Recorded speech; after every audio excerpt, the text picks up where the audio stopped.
Hi and welcome to Mystic Shayna. मैं हूँ शायना, आपकी लॉ ऑफ अट्रैक्शन कोच और पॉजिटिविटी मेंटोर।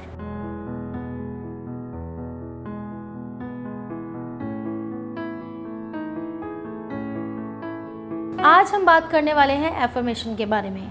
एफर्मेशंस के बारे में आपने पहले भी हमारी वीडियोस देखी हैं, जहां पर एक जगह पर मैंने आपको बताया था कि एफर्मेशंस क्या होती हैं और 2 वीडियोस में हमने आपको एफर्मेशंस बताई थी जो आप रूटीन में यूज़ करके अपनी ज़िंदगी में चेंजेस ला सकते हैं।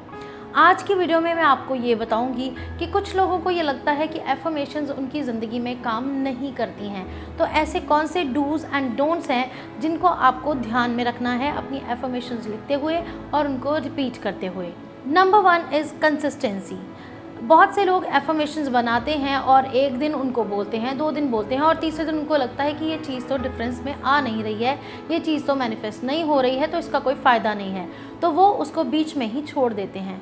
शुरू में जब आप लॉ ऑफ अट्रैक्शन को प्रैक्टिस कर रहे हैं तो आपको कंसिस्टेंट होना ज़रूरी है, आपको थोड़ा सा वेट करना ज़रूरी है। सो अगर आप कंसिस्टेंसी के साथ अपनी एफर्मेशंस को रोज़ रिपीट करेंगे तो आप बहुत जल्द उन चीज़ों को मैनिफेस्ट होते हुए पाएंगे। नंबर 2, कॉन्फ्लिक्टिंग एफर्मेशंस कभी काम नहीं करती हैं। कॉन्फ्लिक्टिंग एफर्मेशंस कैसे?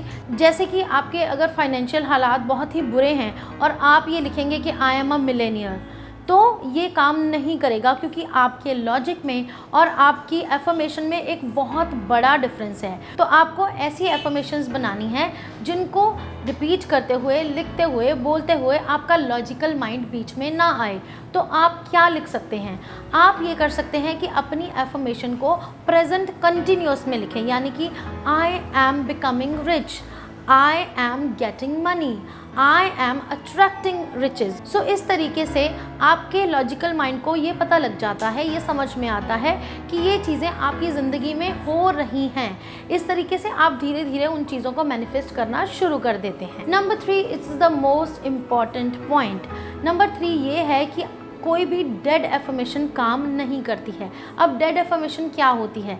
डेड एफर्मेशन वो होती है जब आपका मन बहुत बुझा हुआ है, लो फ्रीक्वेंसी में है और आपकी एफर्मेशन जो है वो सबसे हाई फ्रीक्वेंसी में है। अगर आप बहुत ही उदास हैं और लिख रहे हैं आई एम हैप्पी, तो वो एक डेड एफर्मेशन है। अगर आप लिख रहे हैं आई एम ब्यूटीफुल और आपके मन में ये विचार चल रहा है कि नहीं यार, मैं तो बहुत ही बदसूरत हूँ और बेकार हूँ, तो वो एक डेड एफर्मेशन है। अगर आप उस एफर्मेशन से अपनी फ्रिक्वेंसी मैच नहीं करेंगे तो आपकी एफर्मेशन डेड एफर्मेशन कहलाएगी और वो काम नहीं करेगी।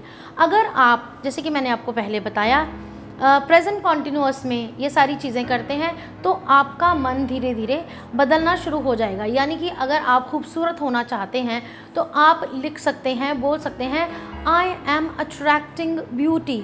तो आपके मन को ये पता है कि शायद अभी मैं उतना खूबसूरत, उतना ब्यूटीफुल नहीं हूँ, पर मैं वो हो रहा हूँ, मैं उस रास्ते पर चल पड़ा हूँ, मैं उस अपने डेस्टिनेशन की तरफ बढ़ रहा हूँ। इस तरीके से आपकी एफर्मेशन और आपके मन के बीच में जो एक लिंकअप है वो स्ट्रॉन्ग हो जाएगा और आपकी एफर्मेशन चीज़ों को मैनिफेस्ट करने लगेगी। नंबर 4, जब भी लोगों को लॉ ऑफ अट्रैक्शन के बारे में या फिर एफर्मेशंस के बारे में पता चलता है तो वो एकदम से ओवरवेल्म्ड हो जाते हैं और बहुत सारी एफर्मेशंस लिखने लग पड़ते हैं। मेरे साथ ये बहुत बार हुआ है, जब मैं अपने क्लाइंट्स को एफर्मेशंस के बारे में बताती हूँ तो वो रूटीन में ही बहुत सारी एफर्मेशंस लिखने लग पड़ते हैं। जब आप एक ही समय पर बहुत सारी एफर्मेशंस रिपीट करने लगते हैं, बोलने लगते हैं, लिखने लगते हैं, तो आपका माइंड कंफ्यूज हो जाता है, उसको ये पता नहीं लगता है कि फोकस कहाँ पर करना है।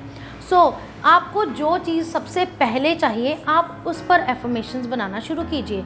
यानी कि अगर आपका मेजर पर्पस पैसा है तो आप पैसे के बारे में अफर्म कीजिए। अगर आपका मेजर पर्पस हेल्थ है तो आप हेल्थ के बारे में ज़्यादा चीज़ें लिखिए। अगर आपका पर्पस रिलेशनशिप है तो आप रिलेशनशिप वाली एफर्मेशंस लिखिए। So at one point try to make less affirmations और सिंगल एफर्मेशन, सो दैट आपके माइंड को पता हो कि फोकस कहाँ पर करना है और जहाँ पर आपका फोकस जाएगा आपकी एनर्जी भी वहीं जाएगी। सो इस तरह इन चारों तरीक़ों से आप सही तरीके से एफर्मेशंस का इस्तेमाल कर सकते हैं और अपनी ज़िंदगी में मैनिफेस्टेशंस देख सकते हैं।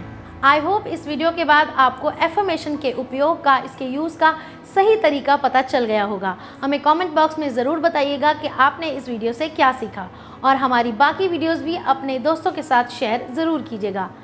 अगर आप इस चैनल पर नए हैं तो सब्सक्राइब ज़रूर कीजिएगा। मिलते हैं अपनी नई वीडियो में।